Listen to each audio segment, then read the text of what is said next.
सदगुरुदेव की जय। सदगुरु श्री कबीर साहब जी इस धरातल पर सत्यवादी संत हुए, न्याय और निर्णय की बात कहने वाले, सत्य का उपदेश देने वाले, झूठ कपट प्रपंच से बचाने वाले हुए। किसी भी प्रकार का छल कपट सदगुरुदेव के हृदय में नहीं था। सदगुरुदेव ने अपने जीवन में कभी झूठ का सहारा नहीं लिया। धोखेबाजी से सदगुरुदेव न्यारे रहे और पवित्र हृदय था। सत्य, विचारशील, दया, धैर्य, विवेक, वैराग्य और गुरु भक्ति, सदगुरुदेव ने इसको बहुत महत्व दिया। सत्य को महत्व दिया, सत्य विचार को बहुत महत्व दिया, शील को बहुत, ब्रह्मचर्य, व्रत, नम्रता, कोमलता, इसको बहुत महत्व दिया विशेष करके। तो सत्य को महत्व दिया, विचार को महत्व दिया, शील को महत्व दिया। सत्य, विचार, शील, दया को बहुत महत्व दिया। भैया दयालु बनो, किसी को मारो मत। मच्छर तक को मारने की सदगुरुदेव ने सलाह नहीं, बिल्कुल मान। मच्छर क्या बिगाड़ता है, किसी का कुछ नहीं। तो सत्य, विचारशील, दया, धैर्य और धैर्यता से काम लो। आपके ऊपर कोई इस ब्रह्म परमात्मा, देवी देवता, भूत चुड़ैले, तंत्र मंत्र, जादू टोना, हापन होम, सब बेकार की बात। जैसा प्रारब्ध है तैसा होगा। आपके प्रारब्ध में सुख है तो सुख होगा, दुख है तो दुख होगा। दूसरे को मारना, काटना, सताना, ये मानवीय कर्म नहीं है। ये बहुत विशेष दुर्गुण है, दुराचार है, कपट है, छल है। और जब तक हम इसको दूर नहीं करेंगे तब तक हम धैर्यमान नहीं बन सकते। कोई कुछ भी कह दे वही काम करने लगते हैं। चंद्र सूर्य तारागण इनकी पूजा में लग जाते हैं, नदी नालों की पूजा में लग जाते हैं। सत्य को जानते नहीं, विवेक से काम नहीं लेते, दुर्गुण दुराचारों को अपने अंतःकरण में भर लेते हैं। इसलिए छाजन, भोजन, मैथुन, भय, निद्रा और मोह, इसी में पूरा जीवन जाता है। आलस्य, प्रमाद, जड़ता, तंद्रा, मूर्ता, मूर्छा, भ्रांति, इसमें पूरा समय चला जाता है। आलसी मनुष्य को भूमि का भार कहा गया है। जहां भी जाता है वहां उसको कोई चाहता नहीं। प्रमादी मनुष्य है, उसका भी नहीं। आलस्य, प्रमाद, जड़ता, तंद्रा, मूर्छा, भ्रांति, इसमें जो रहता है, जो अज्ञान की साथ भूमिका है, इसमें पूरा समय बीत जाता है। सत्य, विचारशील, दया और धैर्य, इससे जीव वंचित हो जाता है। विवेक, वैराग्य और गुरु भक्ति, विवेक का जीवन में बहुत बड़ा महत्व है। जो विवेक से काम नहीं लेता है उसका विवेक सो जाता है, और जो विवेक से काम लेता है उसका विवेक जागृत रहता है। कहां पर, कब और कैसे क्या कहना चाहिए, कहां पर बैठना चाहिए, कहां पर नहीं, किस वस्तु का सेवन करना चाहिए, किसका नहीं, कैसे रहना चाहिए, ये हमारे ऊपर है। तो विवेक, वैराग्य, और वैराग्य कहते हैं गलत कर्मों से वो त्याग देना, वही वैराग्य है। शराब पीना त्याग दिया तो शराब से वैराग, मांस खाना त्याग दिया, मांस से वैराग, चोरी करना त्याग दिया, चोरी से वैराग, हिंसा करना त्याग दिया, हिंसा से वैराग, विचार करना त्याग दिया, विचार से वैराग, ईर्ष्या करना त्याग दिया, ईर्ष्या से वैराग, क्रोध करना त्याग दिया, क्रोध से वैराग। तो ईर्ष्या करो, मान, छल, मान करना त्याग दिया उससे, और छल करना त्याग दिया, उससे वैराग, गाली, निंदा, झूठ से वैराग। जो इससे वैराग लेता है उसी को तो वैराग कहते हैं, और वैराग है ही क्या। तो सदगुरुदेव जी यहाँ पुकार के समझाते हुए कहते हैं कि जब तक हम वैरागी नहीं बनेंगे, वैराग नहीं लेंगे जीवन में, जब तक हम संसार की जितनी भी चाल हैं धोखे की, इससे न्यारे नहीं होंगे। झूठ से, कपट से, छल से, प्रपंच से, देवी देवता, तंत्र मंत्र, हम स्वयं कारीगर होकर के कारीगरी में लग जाते हैं। सदगुरुदेव जी पुकार के समझाते हुए कहते हैं, पुकार करके गुरु जी को बुलाया है बनने के लिए, तो जी कह रहे हैं। तो सदगुरुदेव जी पुकार के समझाते हुए कहते हैं धोखे में अभी नहीं शर्म बैठी। तो सदगुरुदेव जी यहाँ पुकार की समझाते हुए कहते हैं कि जब तक मनुष्य अपने जीवन में और खोटों को चालू करता रहेगा, विवेक वैराग से काम नहीं लेगा, धोखे में रहेगा, तब तक राग द्वेष में जीवन जाएगा। तो सत्य विचारशील दया धैर्य विवेक और वैराग गुरु भक्ति। गुरु भक्ति कहते हैं कि सत्य को जानना, झूठ को त्याग देना, चोरी करना बिल्कुल दूर करना।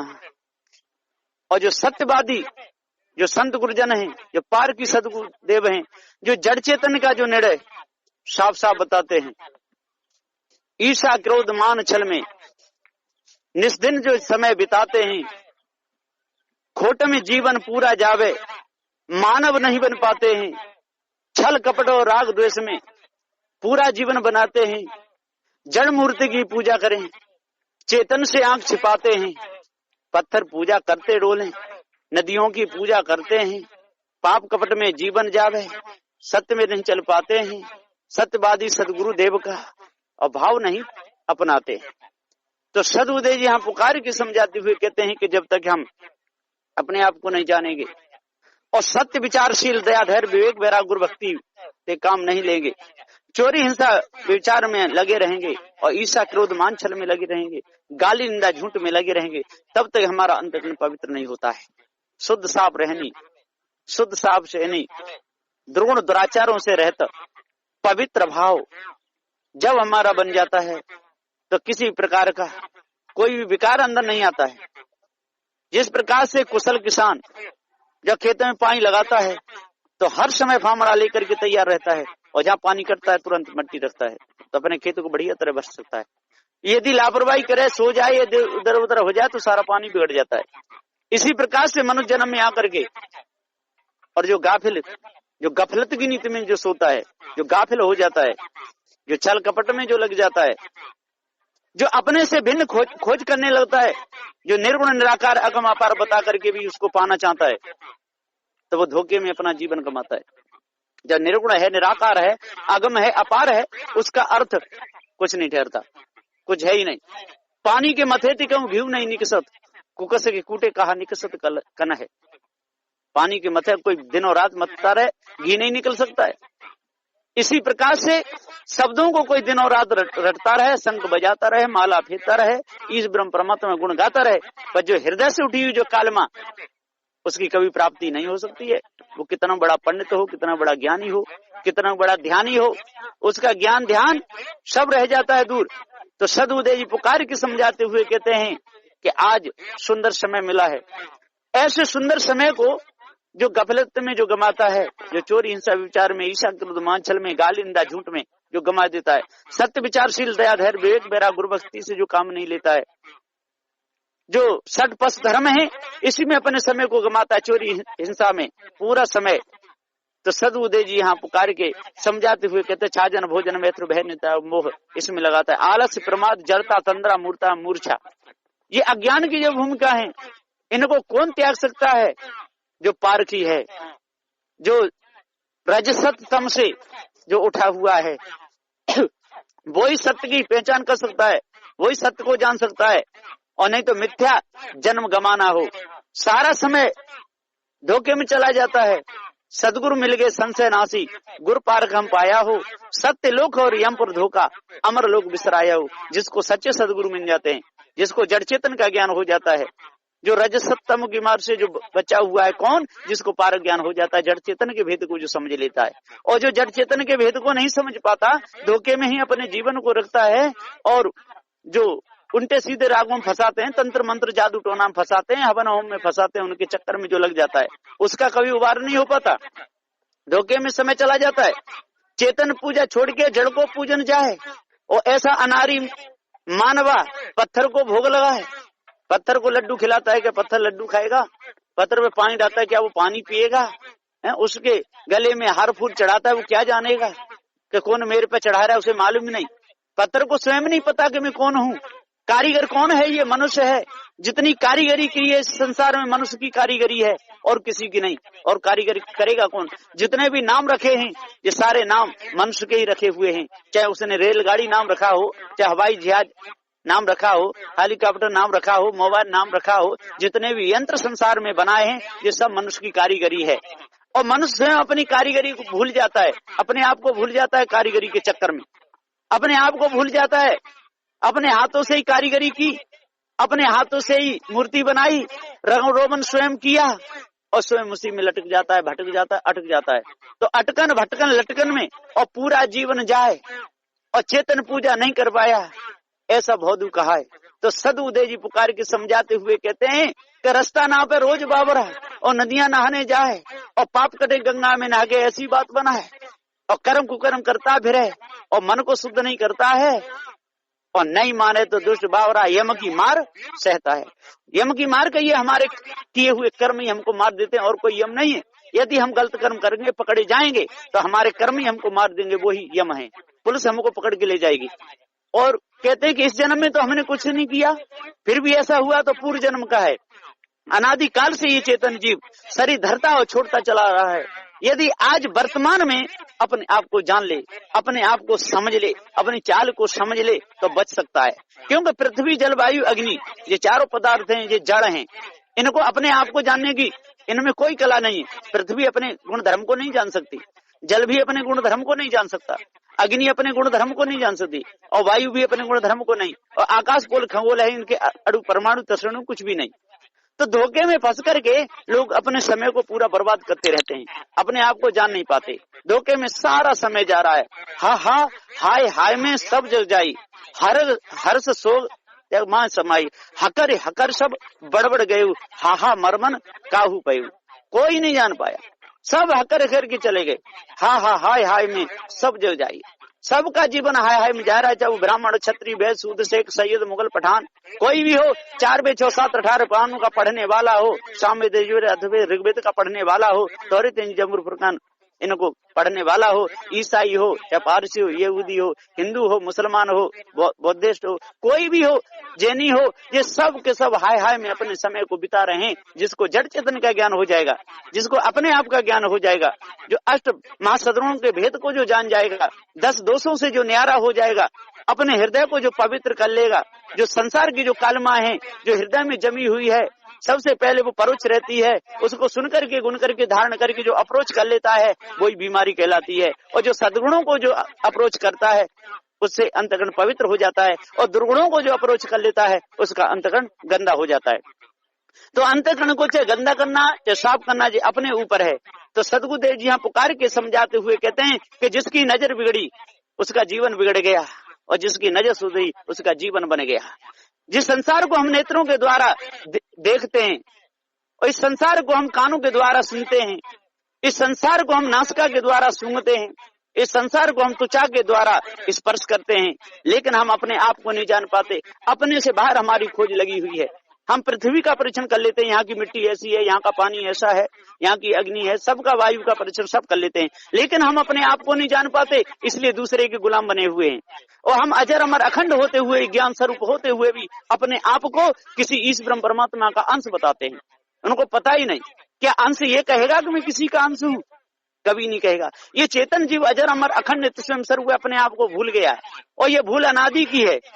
आज यदि ये भूल को सुधार ले तो आज बच सकता है। ये बहुत बड़ी भूल है जो ईश ब्रह्म परमात्मा की जो भूल है, जो अल्लाह खुदा ताला की जो भूल है, जो तंत्र मंत्र जादू टोना में फंस करके और जो भूत चुड़ैलें इनकी जो भूल है, ये बहुत बड़ी भूल है, ये छोटी मोटी नहीं। पार की सदगुरु जब मिले तब ये भूल मिट सकती है। भूल मिटे गुरु मिले पारखी, पारख दे लखाई, कहें कबीर भूल की औसत, पारख सबकी भाई। रास्ता पर मानव चले, क्या रास्ता उसे बताए? रास्ता मानव ना बता, और किलोमीटर बतला है। कितने किलोमीटर रास्ता तय हो गई, कितने कोस पर हम चले आए, इसको कौन जानता है? क्या वो रास्ता बताएगी? कोई गाड़ी निकल जाए और रास्ता को पूछा जाए कि गाड़ी कितने किलोमीटर निकल गई, तो रास्ता बताएगी क्या? या गाड़ी को जाके पूछा जाए कि तू कितने किलोमीटर चलाए, तो गाड़ी बताएगी क्या? है ना। यदि माप मनुष्य के पास में नहीं हो तो वो भी नहीं बता पाएगा। वो भी अनुमान लगाएगा। तो ये सारे माप किसने बनाए, सारे यंत्र किसने बनाए, ये मनुष्य ने बनाए। जितनी डॉक्टरी कर रहा है जो कौन कर रहा है, मनुष्य कर रहा है। और देख के उपचार किसका कर रहा है, मनुष्यों का कर रहा है। जितने भर्ती अस्पताल में हो रहे हैं कौन हो रहे हैं, मनुष्य हो रहे हैं। और जो भर्ती करने वाले कौन है, वो मनुष्य ही है। और जो डॉक्टरी जो कर रहे हैं डॉक्टर लोग हैं वो कौन है, मनुष्य ही है। पर प्रारब्ध जब पूरा होता है तो कोई रोक नहीं सकता। चाहे वो एलोपैथिक का इलाज करता हो, चाहे हेमोपैथिक का करता हो, चाहे वायुपैथिक का करता हो, चाहे आयुर्वेदिक का करता हो, कौन सी भी वो चलाता हो, लेकिन प्रारब्ध जिसका पूरा हो गया उसको कोई बचा नहीं सकता है। कर्मों के दंड से कोई किसी को बचा नहीं सकता है, कर्म का दंड भोगना ही पड़ता है। यदि आज वर्तमान में हम अपने कर्मों को सुधार लें, अपनी हालत को सुधार लें तो बच सकते हैं। और दूसरा हमको कोई बचाने वाला नहीं है। ना हमको बाप बचा पाएगा, ना माँ बचा पाएगी, ना भाई, ना कोई भी पत्नी, कोई किसी को कोई बचा नहीं सकता है। हाँ, सहारा दे सकते हैं लोग, प्यास लगी है कोई पानी पिला देगा, भूख लगी है भोजन करा देगा, कपड़े नहीं है कपड़े दे देगा, पेट में दर्द हो रहा है तो अस्पताल भी ले जाएगा, वहाँ पूरी पूरी रात जगता भी रहेगा। पर जो दर्द का जो कष्ट दुख है उसी को भोगना पड़ेगा जिसको हो रहा है। उसमें तामे घटे बड़े रतियों नहीं। तो सदुदय यही विधि आप समार है। यदि जागृत अवस्था में या मनुष्य जन्म में आकर के जो अपनी हालत को सुधार ले, जो किसी को दुख न दे, तो दूसरे जन्म में वो दुख से बच सकता है। और जो अभी हम दुख भोग रहे हैं वो पूर्व जन्म का है। जो अभी हम जो कर्म कर रहे हैं वो हमारे अंतःकरण में अंकित हो रहे हैं। इन कर्मों का जब हमको शरीर मिलेगा तब हमको भोगना पड़ेगा। तो सदबुद्धे जी यहाँ पुकार के समझाते हुए कहते हैं, भाई ज्ञानी हो, 4 वेद 6 7 18 पुराणों के ज्ञाता हो, जब भी तभी सन्यासी हो। जब तक आप लोग अपनी आदत को नहीं सुधारोगे, अपने कर्मों को नहीं सुधारोगे, तब तक आपको बचाने वाला सारे संसार में कोई नहीं है। आपके कर्म ही आपको दुख देते हैं, आपके कर्म ही आपको सुख देते हैं। यदि वासना मिटा दो तो आप मुक्त भी हो सकते हो। चारों खानियों की वासना मिटानी पड़ती है, मनुष्य पशु पक्षी उसमझ खानी। यदि मनुष्य की रहेगी तो मनुष्य खानी में आएगा, और पशु की रही तो पशु खानी में आएगा, उसमझ की रही उसमझ खानी में, पक्षी की तो पक्षी खानी में। और चारों की यदि मिटा देगा उपराम हो जाएगा। कहीं कबीर बचेगा सोई जो रज सप्तम से न्यारा होई। जो चारों की मिट जाएगी तो फिर वो मुक्त हो जाएगा। तामे घटे बड़े रति मुनि, ये भी आप समारे। इसलिए अपने अपने जीवन को समारे। तामे घटे और बड़े रतियों नहीं, क्योंकि चेतन जीव अमर है। कभी भी इस वादियों की बातों को सुन के अपने आप को भूले नहीं, और संसार की चमक दमक को देख करके कभी फंसे नहीं। यदि इतनी साधना कर लेगा तो सारे संसार में कोई फंसाने वाला नहीं है। इसलिए इस उपदेश को अपने जो हृदय में धारण करेगा, जो इसके अनुसार जो चलेगा, जो अपनी गतिविधि को संवारेगा। इन इंद्रियों से हम संसार को देखते हैं, वो इंद्रियां जो ज्ञान इंद्रियां हैं, जो इन पे जो विजय प्राप्त कर लेता है तो कर्म इंद्रियों पे अपने आप विजय प्राप्त हो जाती है। ये शरीर ही हमारा मन है। सदुदेव ने कहा है, तन राता मन जाता है, मन राता तन जाए, तन मन एक हुए रहे। तब हंस कबीर कहा है, जहाँ तन जाता है वहाँ पर मन जाता है, यहाँ मन जाता है वहाँ तन जाता है। तन मन एक ही हो रहे, जिसे अपने आप का पूरा ज्ञान हो जाता है वो संसार से बच जाता है। और इसे अपने आप का ज्ञान नहीं होता है, वो अपने मन को कहीं अंत खोजता है। तो ये तन ही मन है, जिसने तन रूपी इस गाड़ी को संभाल लिया, जिसने अपनी हालत को संभाल लिया, जिसने अपने विचारों को संभाल लिया, जिसने मन पे पूर्ण कब्जा किया, अपने आप को जान गया, तो वो धोखे में कभी नहीं फंसेगा। इस ब्रह्म परमात्मा तो कोई वस्तु है ही नहीं। ब्रह्म की कल्पना है जो सारी झूठी है। जो इस कल्पना में फंस करके 4 वेद 6 7 18 प्राणों की वाणी में फंस करके जो अपने समय को जो बिताता रहता है, समझ लो उसको अपने आप का ज्ञान नहीं। इसलिए उनसे अटकना भी नहीं चाहिए, उनसे लड़ना भी नहीं चाहिए, उनके बीच में भी नहीं जाना चाहिए। वो बेचारे बहुत दुखी हैं, कई वर्षों से उसमें लगे हुए हैं। वहां पर जाकर यदि कोई उपदेश देगा तो पत्थर की मूर्ति है, वो तो जानती नहीं, उठा के मार देगा। कोई कहे क्यों भैया क्यों मारा, कि ये तो ऐसे कह रहा था, तो भगवान ने इसमें लात मार दी, खोपड़ी फूट गई। इसलिए उन लोगों में जाकर के कभी सत्य का उपदेश नहीं देना चाहिए। अपनी रास्ता जाओ, अपनी रास्ता आओ। तेरा बैरी कोई नहीं, तेरा बैरी फैल, अपना पहल संभाल लेकर गली गली की शहर। तो अपनी नजर दी हमने संभाल ली तो समझ लो अपना जीवन बन गया। और दूसरे के सुधारने के चक्कर में पड़े, दूसरा माने या ना माने ये हमारे ऊपर कोई उसका अधिकार नहीं। केवल हम मुख से कह सकते हैं भैया चोरी नहीं करना, वो त्यागे या ना त्यागे। हम कहे झूठ नहीं बोलना, वो त्यागे या ना त्यागे। कसाई ये कह सकते भैया बकरा काटना ठीक नहीं है, पूछता है तो यदि वो त्यागे या ना त्यागे। यदि बकरा कसाई काट रहा है और कसाई को भी कोई जाके काट दे तो काटने वाले दोनों कसाई तो कसाई है, ये बकराओं को काट रहा है। और उसको जाए कोई मार दे कि भैया क्यों मारा, कि बकरे को मार रहा है, तो उसमें क्या अंतर निकल रहा है, वो भी कसाई। तो सद्गुरुदेव तो उपदेश देते हैं, माने तो ठीक और न माने तो ठीक, जैसी करनी तैसी भरनी, जैसा करेगा वैसा भरेगा। तो सत्य न्याय निर्णय का सदगुरुदेव का उपदेश है। सदगुरु श्री कबीर साहब जी अकेले थे, उस समय तो पारगी संत और थे भी नहीं। सदगुरुदेव किसी से लड़े नहीं, झगड़े नहीं, किसी से जाकर वाद विवाद नहीं किए। लोग कहते हैं कि कितनी कसनी दई, बामन कसनी दई, फलानी कसनी नहीं, ये सदगुरुदेव के जीवन में कुछ नहीं हुआ। सदगुरुदेव एक फकड़ फकीर थे, सत्यवादी थे, और जहाँ पर विवेकी जन रहते थे तहीं उपदेश देते थे, और बाकी कहीं नहीं, और बचते रहते थे, हर समय बचते रहते थे। कहें कबीर हम जात पुकारा, और पंडित हुए सुले बिचारा। सदगुरुदेव किसी के चक्कर में नहीं फंसते थे, जुआरियों के, शराबियों के, इनके तंत्र मंत्र जादू टोना बालों के चक्कर में बिल्कुल नहीं फंसते थे, और सत्य का उपदेश देते थे। कोई माने तो ठीक और न माने तो ठीक। बस इन्हीं वचनों के साथ में मैं अपनी वाणी को विराम देता हूँ। बोलिए श्री सदगुरुदेव की जय।